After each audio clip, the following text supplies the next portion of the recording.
Irmãos, hoje nós vamos falar da grandeza do amor, de que nós precisamos aprender a amar como Jesus. Aprender a amar como Jesus. Na nossa escola dominical, aqui, nós estamos estudando o livro de 1 Coríntios. A maioria dos irmãos, eles estão na escola dominical, eles sabem do que eu estou falando. Nós finalmente chegamos no capítulo 13, na semana passada. E nós vamos ficar até na próxima semana, não, porque não vai ter a escola bíblica aqui. Mas até, meus irmãos, no final do mês. Vamos ficar no capítulo 13.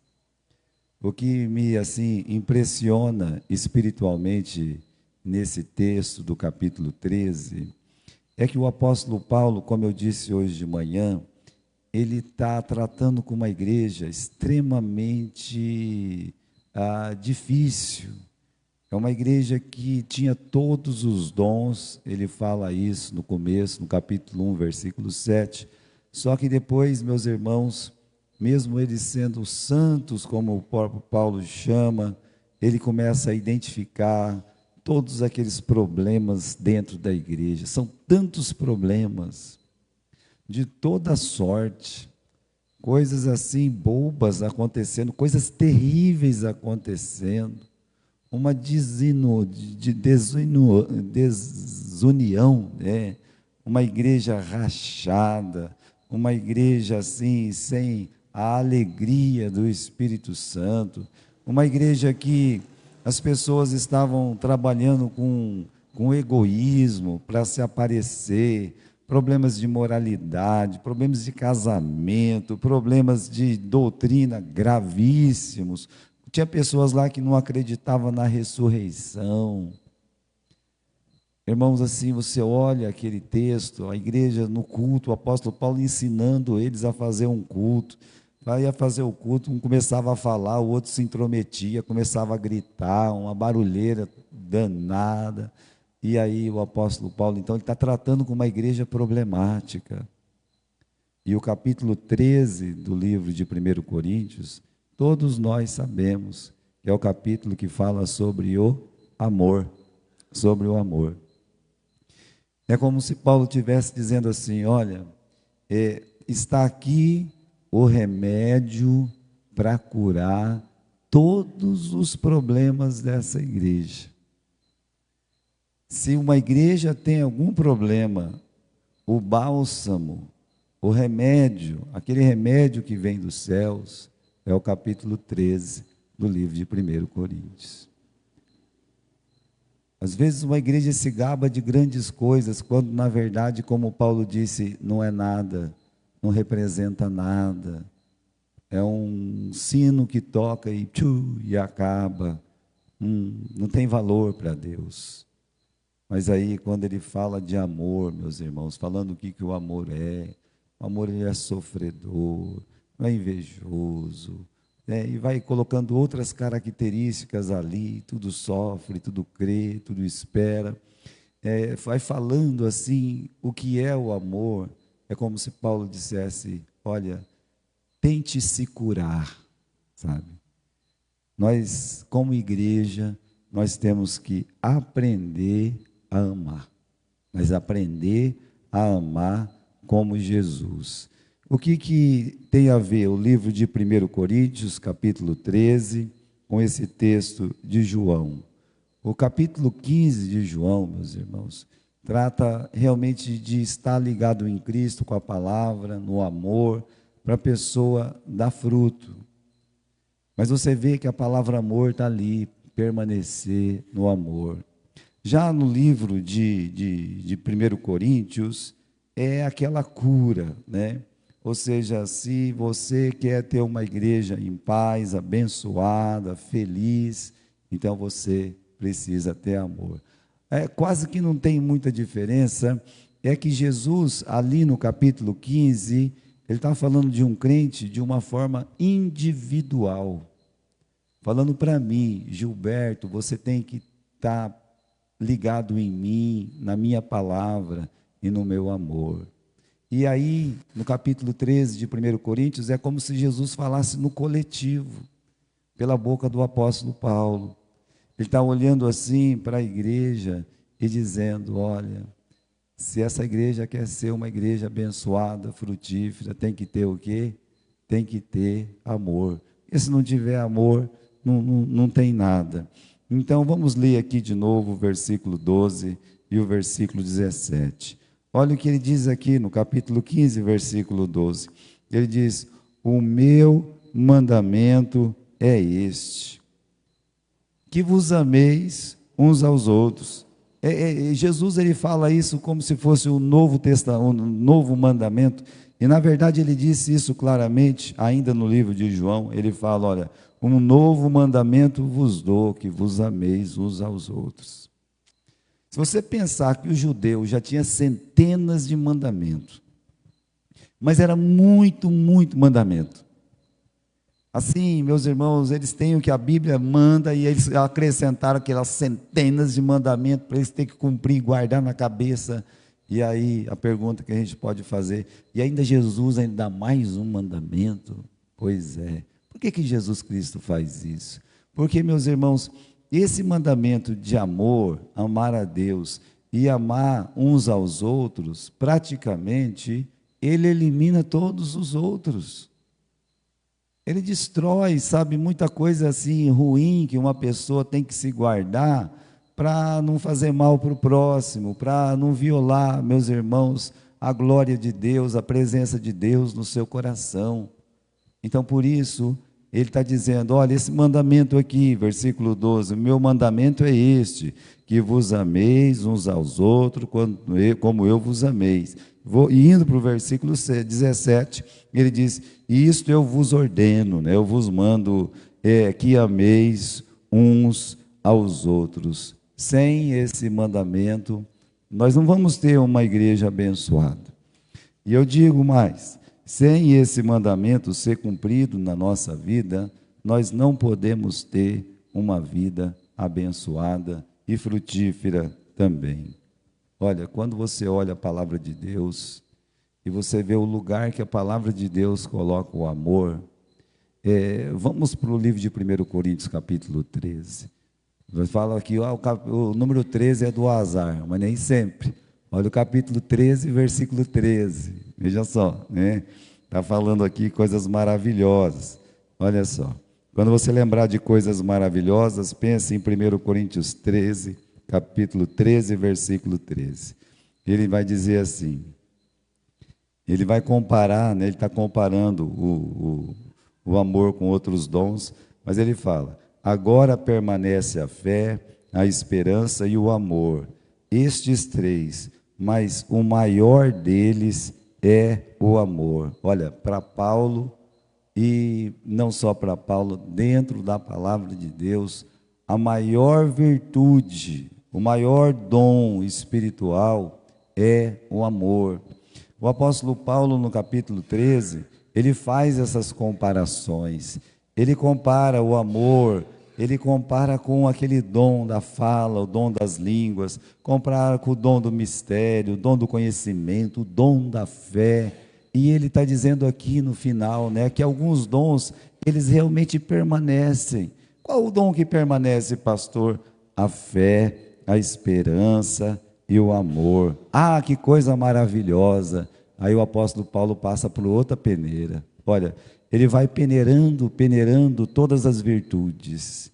Aí quando ele chega nessas três essenciais mesmo, ele disse: agora permanece a fé, a esperança e o amor.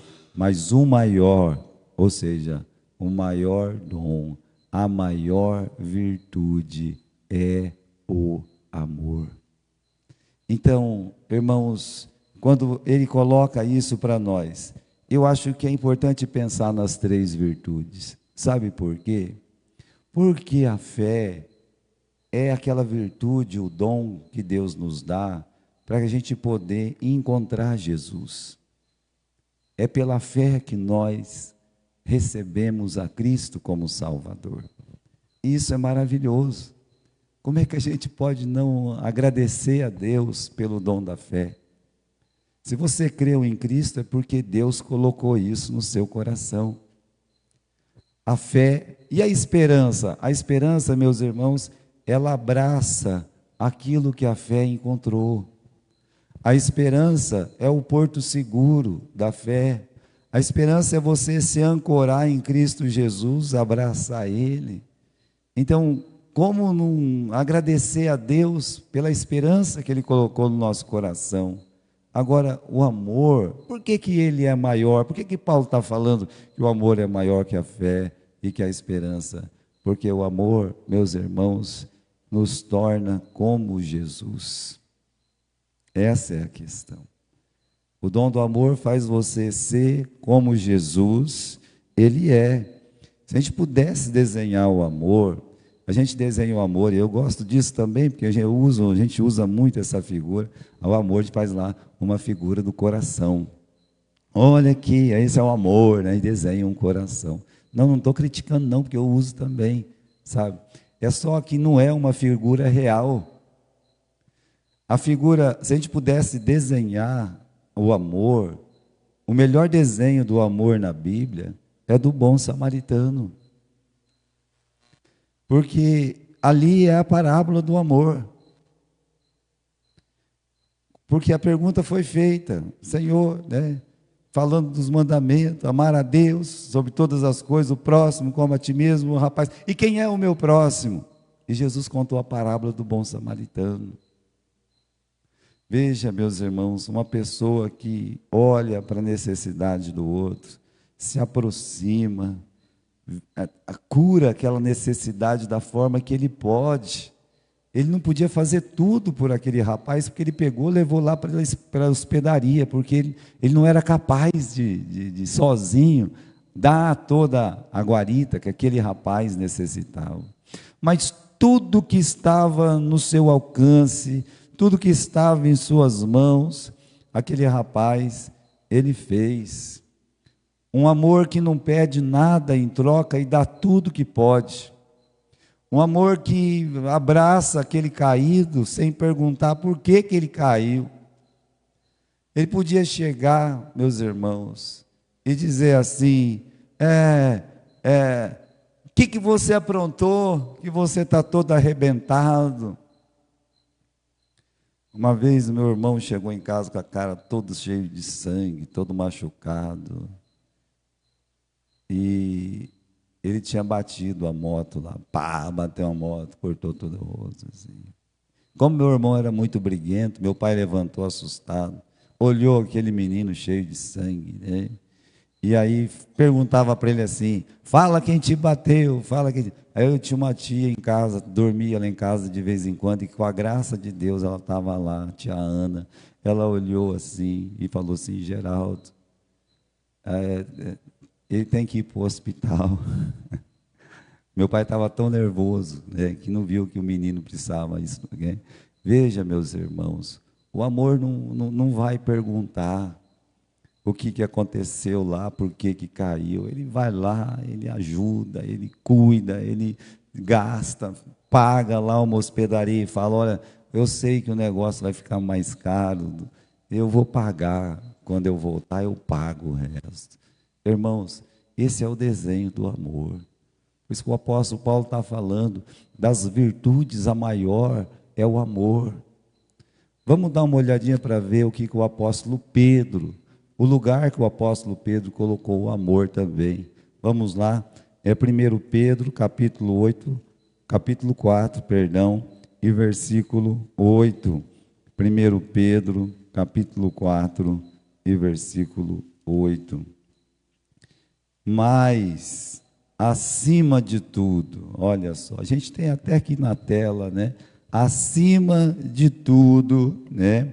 Tende ardente amor uns para com os outros.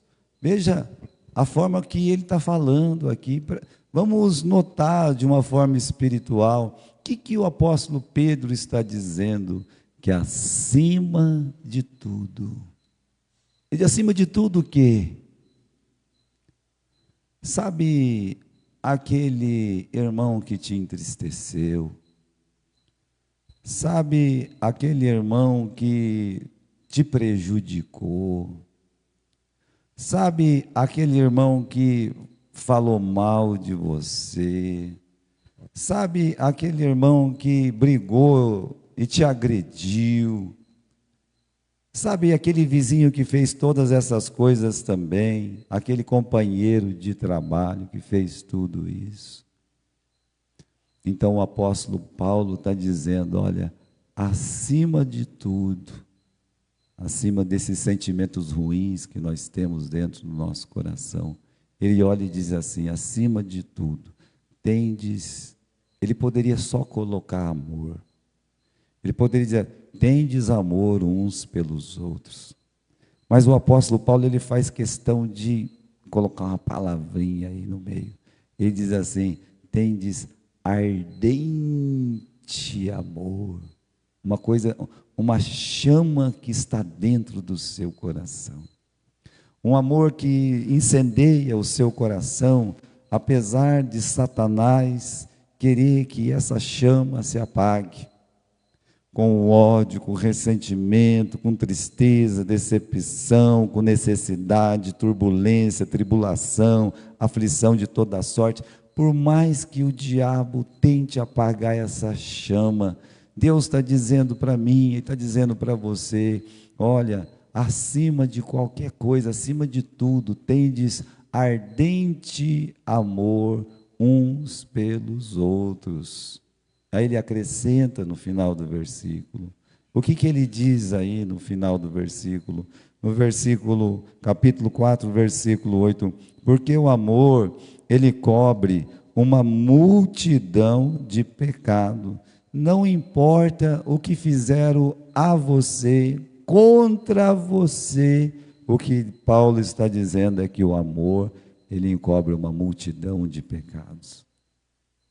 A ponto, meus irmãos, de uma turba abaixo da cruz, gritando, humilhando, xingando, ofendendo, e Jesus poder olhar naqueles olhos e dizer assim, Pai, perdoa eles, eles não sabem o que eles estão fazendo. Não sabia mesmo, não sabia. Às vezes as pessoas não sabem o mal que eles estão fazendo para a gente. A gente pensa que sabe, mas não sabe.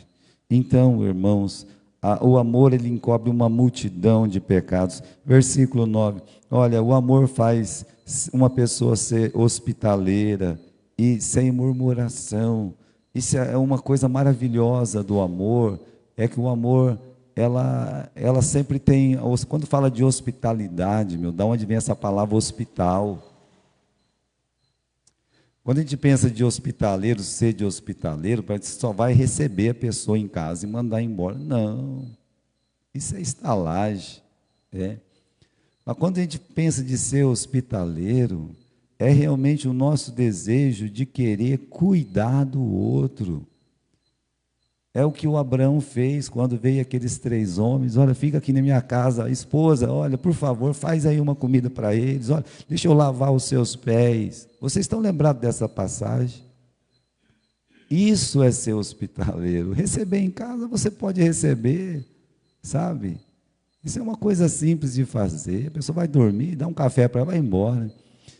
É muito mais do que isso, é querer cuidar da outra pessoa. Olha o final do versículo 9, fala assim, ó, sem ficar reclamando, sabe? Aquele amor que reclama, nunca, nada está bom. Que espécie de amor é esse que nada está bom? Meus irmãos, imagine dentro da nossa igreja, ou qualquer igreja que seja, grande ou pequena, como é que não vai estar bom se é a casa do Senhor? Imagine uma coisa dessa. Como eu posso ficar reclamando? Eu não posso. Isso vai mostrar uma ausência de amor. E no versículo 10, aqui no começo, ele diz assim, administre cada um aos outros o dom como recebeu. Ou seja, nos faz sempre trabalhar para o outro.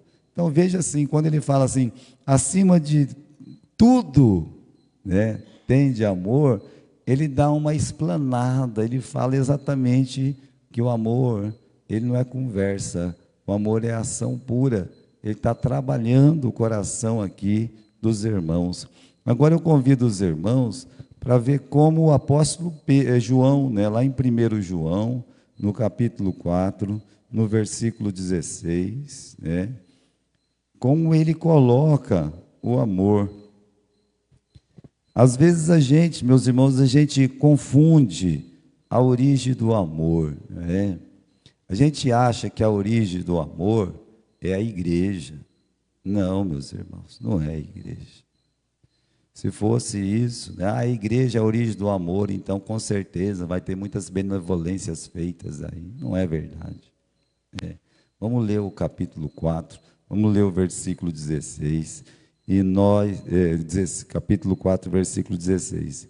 E nós conhecemos, e nós cremos no amor que Deus nos tem. Deus, Ele é amor.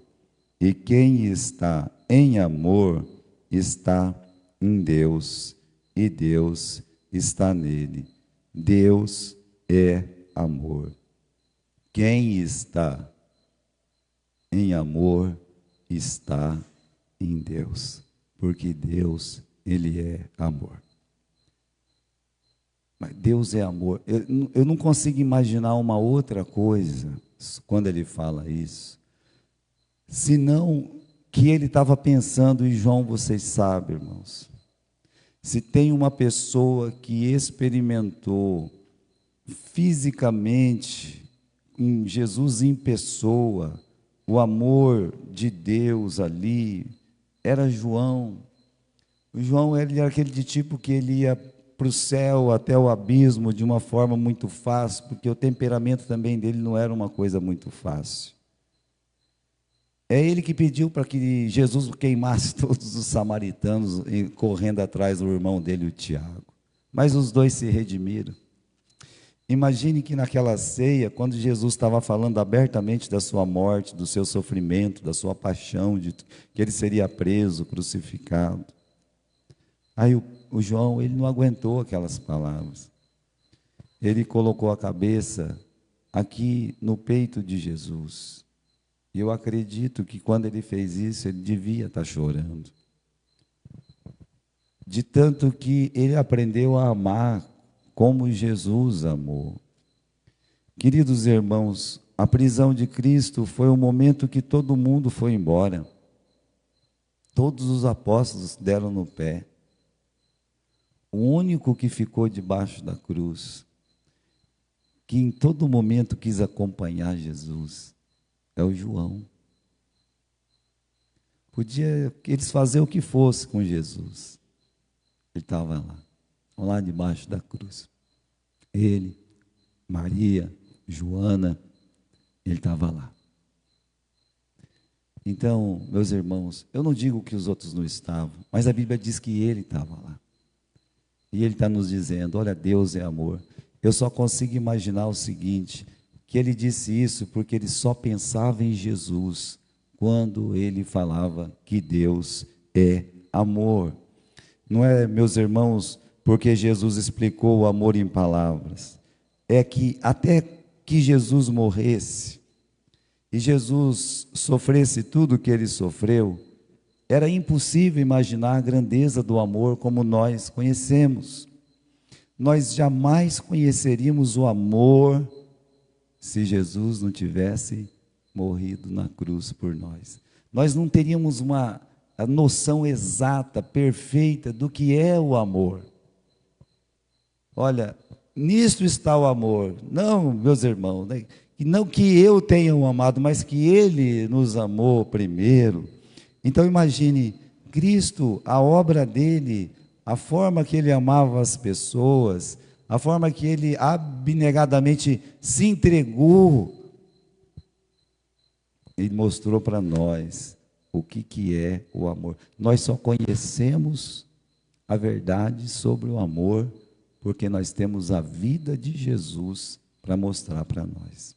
Se não tivesse a vida de Jesus, nós não entenderíamos exatamente o que é o amor. Nós precisamos, irmãos, aprender a amar e a amar como Jesus. O aprendizado, eu disse isso na classe hoje, é fundamental na escola bíblica dominical. As coisas mais simples, das mais difíceis, nós temos que ter humildade para aprender. Estava contando na classe, uma vez a minha mãe lá tinha uma empregada em casa, a gente fala empregada, né? O pessoal não gosta que fala isso, né? Eu não posso usar. É uma das pessoas mais amorosas que nós já conhecemos, a nossa família, né? Que era a dona Zefa. A dona Zefa que tinha 5 meninas, né? Uma escadinha assim. E eu me lembro, né, que ela era meio bravinha, assim, ela que me fez eu limpar todo o meu quarto lá, né? E um dia ela falou assim, vai varrer a frente, né? Quando a gente era criança, estava lá varrendo a frente, com a vassoura, empurrando a vassoura assim. Ela disse, vem aqui, vem aqui. Você não sabe varrer. Você imagina que uma pessoa não sabe varrer? Eu aprendi a varrer, é verdade, aprendi a varrer, bonitinho. Ela me ensinou a varrer certinho, bonitinho. Fiquei bom para varrer. Eu até gosto de varrer, sem doer as costas, nada. Mas, pastor, para varrer, você tem que fazer. Alguém tem que te ensinar a varrer. Pois é. Agora, imagine o amor. Nós precisamos aprender a amar. Precisamos. Da mesma forma, meus irmãos, que a gente aprende coisas simples, nós temos que aprender a amar. E, às vezes, meus irmãos, você, para aprender, eu vou aprender como? Eu vou olhar para Jesus. Tá? Você só vai aprender se você começar a admirar Jesus. Eu lembro que o Zico foi entrevistado e disseram para ele, como é que você aprendeu, né, a cabecear, a chutar? Ele disse, tinha uns gibizinhos do Pelé, quando eu era criança, que a gente comprava aqueles gibizinhos do Pelé. E aí ele falava como é que a gente tinha que pegar a bola para bater com a cabeça, e matar no peito, e chutar. Estava tudo escrito lá. Eu falei, olha que impressionante. E todo mundo sabe que o Zico foi um grande jogador de futebol. Ele teve a humildade de dizer assim, eu aprendi. Só que ele admirava o Pelé. Você não vai aprender a amar se não aprender a admirar o amor de Jesus. Eu vou repetir. Você não vai aprender a amar se não aprender a admirar o amor de Jesus. Tem uma coisa aqui. Uma coisa é admirar Jesus cheio de milagre. Como a maioria dos crentes e igrejas gosta de admirar. Poder, milagre. Uma coisa é você admirar esse Jesus. E eu admiro também esse Jesus. Eu preciso dessa cura. Eu preciso desses milagres. Outra coisa é você admirar o Santo de Deus lá na cruz, com a cabeça, com a coroa de espinho enganchada nela, com o corpo todo machucado, de frente, de costas, cuspido, humilhado, seminu. Uma coisa, meus irmãos, é olhar esse poder, outra coisa é olhar ele todo humilhado, machucado, e dizer assim, isso é um ensinamento de amor, isso é amor. Veja como as coisas vão se distorcendo. Portanto, meus irmãos, a gente falou hoje de manhã da prática do amor. E sabe por que eu estou repetindo pela terceira vez isso? De tão importante que eu acho que é essa palavra. Como é que é a prática do amor? Do mais fácil ao mais difícil. Quem que é mais fácil amar? O pobre. O pobre, você vai lá, ele está precisando, e você, num gesto de amor, dá lá 1 litro de leite, você dá lá um pacote de arroz, de feijão. Seu coração já dá uma melhorada. Eu estou amando o meu próximo. O rico, ele é mais difícil de amar, porque ele não precisa de você. Ele não precisa de mim.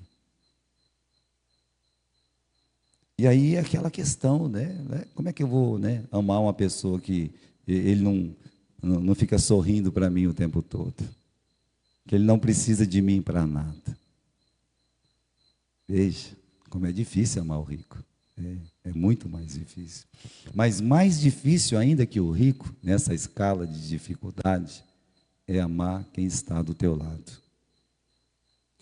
A pessoa que convive com você.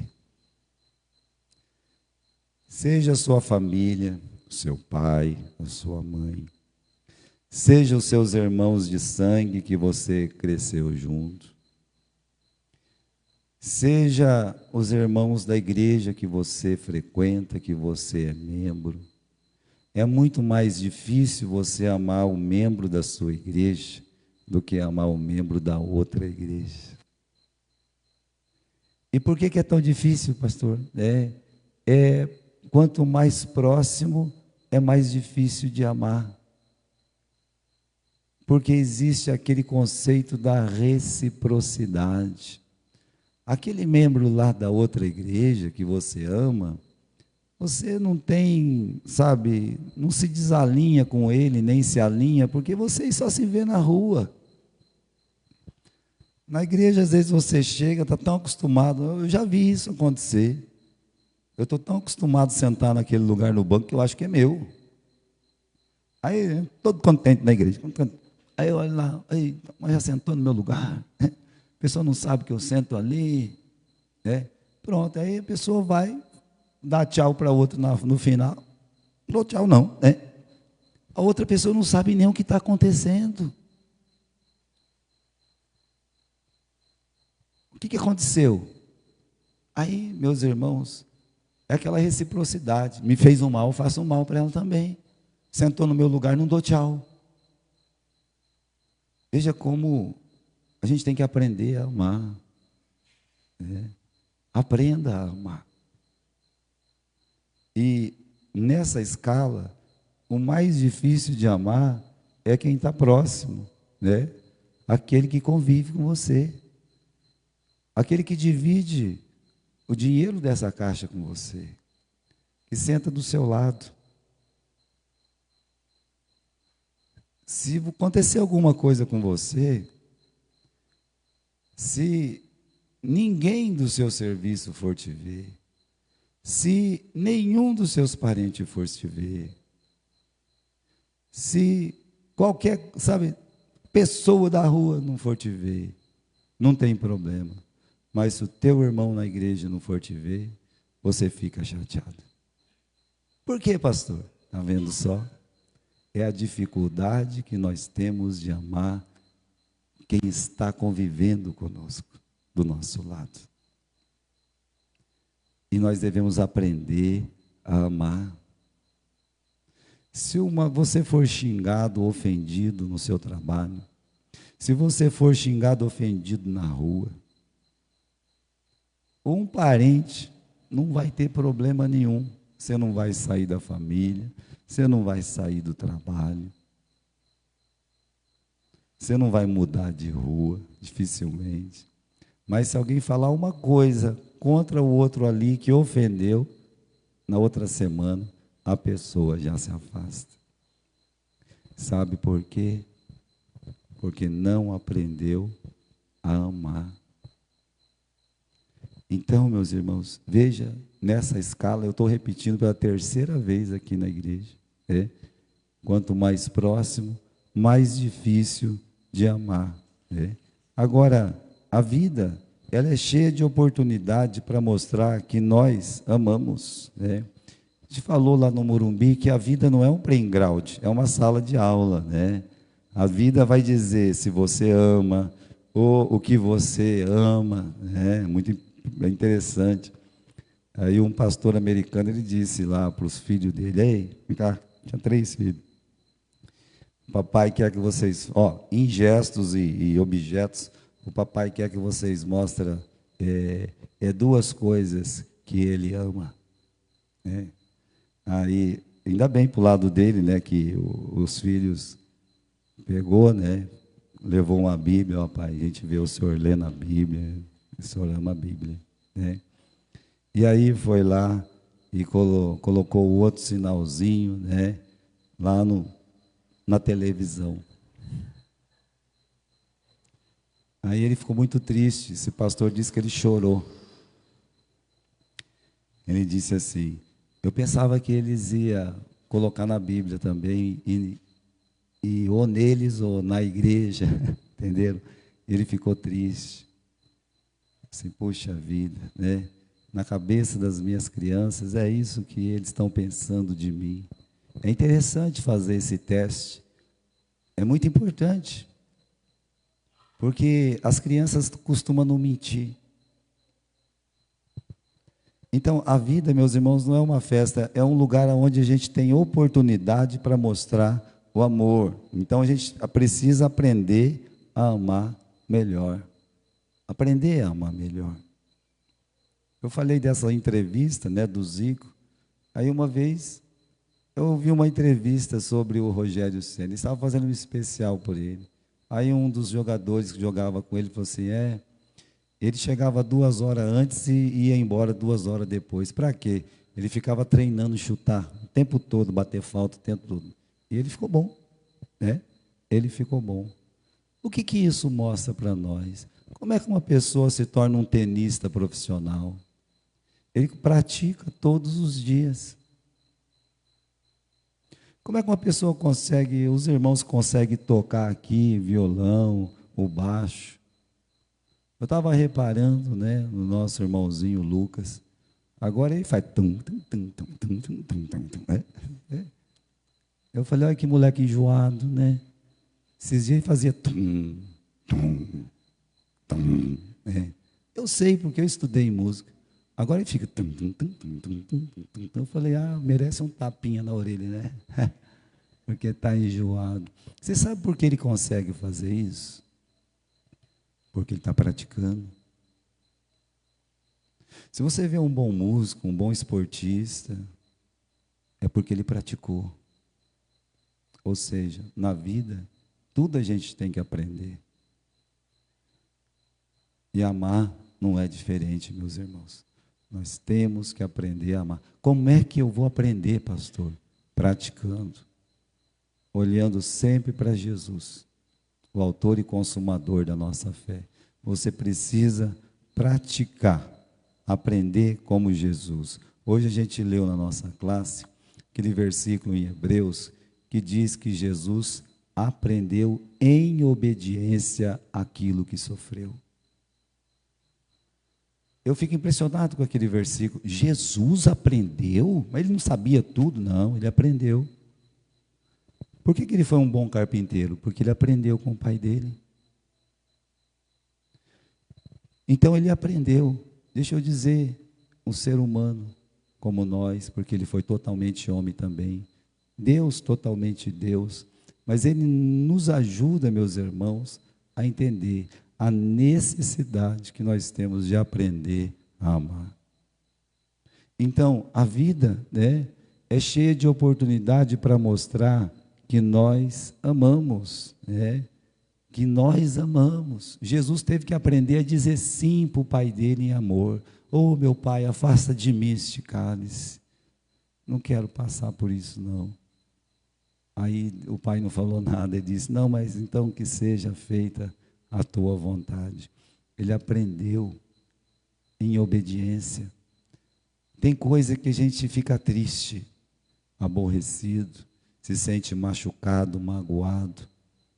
Mas quando tem amor, o que diz o livro de 1 Pedro? Que o amor encobre uma multidão de pecado. Queria terminar, meus irmãos, dizendo que amar não é fácil, mas também não é impossível. Jesus disse lá, amai-vos uns aos outros como eu vos amei. Agora, será que foi fácil para Jesus me amar? Ou melhor, vamos fazer uma pergunta, será que é fácil Jesus continuar me amando? É fácil para Jesus continuar me amando, me conhecendo profundamente? E a resposta é sim, Jesus continua te amando, Gilberto. Então, se Jesus consegue me amar, eu também consigo amar, como Ele amou. Porque Ele disse, amai-vos uns aos outros como eu vos amei. Se Ele conseguiu, eu também posso conseguir. Se Ele conseguiu me amar com os meus defeitos, eu posso sim amar as outras pessoas. É mais fácil odiar, magoar, irar, mandar embora, ir embora.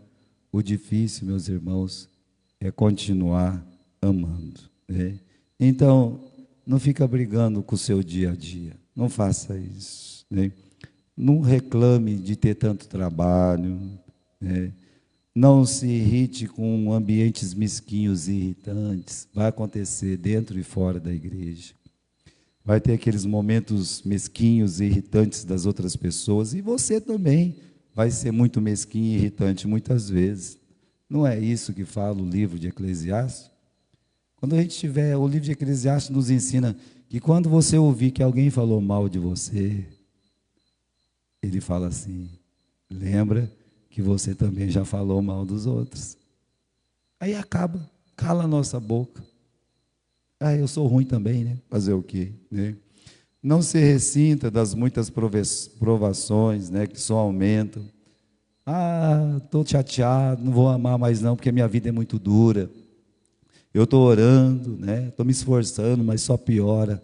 Não, não se ressinta com isso, não. Continue a amar, né? As adversidades que Deus põe para nós, meus irmãos, é Deus trabalhando, né? Ele quer nos tornar mais humildes, pacientes, generosos, né? É isso que Deus está fazendo. Quando Ele coloca um problema na igreja, ou um problema entre irmãos, é mais um motivo, é mais uma oportunidade que Deus está te dando para você amar. É assim que nós devemos ver dentro da palavra de Deus. Amém?